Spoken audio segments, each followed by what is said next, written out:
अनाज, ना उसमें गेहूँ है और ना मक्का है। ऐसा नहीं कि देखने में मोटा तो मोटा अनाज। मोटे अनाज किन्हें कहा जाता है? अब देखिए, भारत सरकार ने और संयुक्त राष्ट्र संघ ने 2023 को मोटे अनाज वर्ष घोषित किया है। तो मोटे अनाज होते कौन से हैं? मोटे अनाजों के अंतर्गत 8 फसलें शामिल हैं। मोटे अनाज, ऐसा नहीं देखने में मोटा तो मोटा अनाज। मोटा अनाज का अर्थ ये है कि जिन अनाजों का हम प्रयोग कम करते हैं, लेकिन वो अनाज होते पोषण से भरपूर, जैसे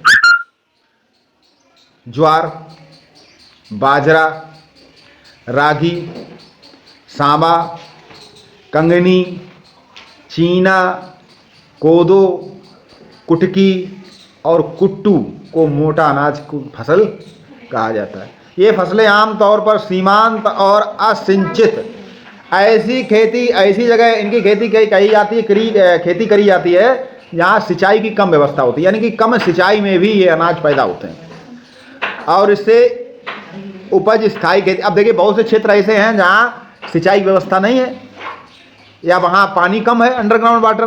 तुम्हारे यहाँ तो पानी भरपूर है, तो तुम लोग मक्का की फसल कर देते हो जेठ की दोपहरी में, और 8-8, 9-9 पानी लगाते, सारा पानी खींच लेते हो।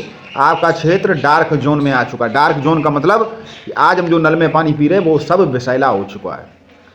उसमें सब जो खेतों में खाद डाली जाती है वो पहुँच चुकी हैं, तो पानी नहीं पी रहे हो, अब जहर पी रहे हो। क्योंकि शुद्ध पानी तुम लोगों ने 8-8 पानी लगते हैं मक्के में, सब करते हैं। जहाँ चिड़ियाँ हैं, पक्षी, पशु, पानी से बेहाल, वहीं तुम मक्का दे पानी लगा। ठीक है, तो तुम ऐसी जगह इन मोटे अनाजों को पैदा कर सकते हैं जहाँ पर सिंचाई की व्यवस्था कम है। खैर, मोटे अनाजों में 8 अनाजों को जोड़ा गया: बाजरा, ज्वार, रागी, कंगनी, कुटकी, कोदो, सबा और चेना। ये अनाज मानव शरीर के लिए काफ़ी गुणकारी होते हैं। सर्दियों में तो बहुत फायदे करते हैं। रेशे, कार्बोहाइड्रेट, प्रोटीन, जिंक सब कुछ होता है। और हमारे भारत में जो अनाज पैदा होता है वो सबसे ज़्यादा यूई में भेजा जाता है, उसके बाद सऊदी अरब, उसके बाद नेपाल, उसके बाद बांग्लादेश, उसके बाद जापान। हमारे देश में मोटा अनाज जो पैदा होता है वो विदेशों में जाता है। आपको मालूम होना चाहिए, सर्दियों में एक बाजरा की रोटी आप खा लो तो सर्दी आपको कम लगेगी। सर्दियों में ज़्यादा खाया जाता है।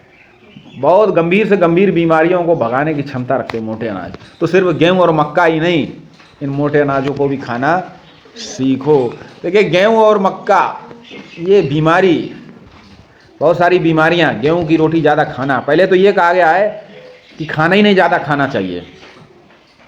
अगर आपके पेट में खाना रहेगा तो आप जो है आलसी हो जाओगे। थोड़ा भूखा रहना भी ज़रूरी है। दूसरी बात, रात में तो खाना खाना ही नहीं चाहिए। जैन धर्म में रात में खाना मांस खाने के समान बताया गया। रात सूरज छुपने के बाद यदि आप भोजन करते हैं तो मांस खाने के समान है।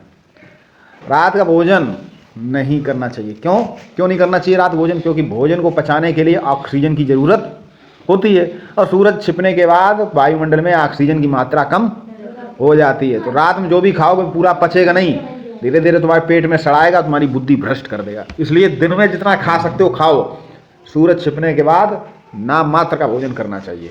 और हम लोग क्या करते हैं कि दिन में खाएं न खाएं, लेकिन रात में ढंग से खाते हैं।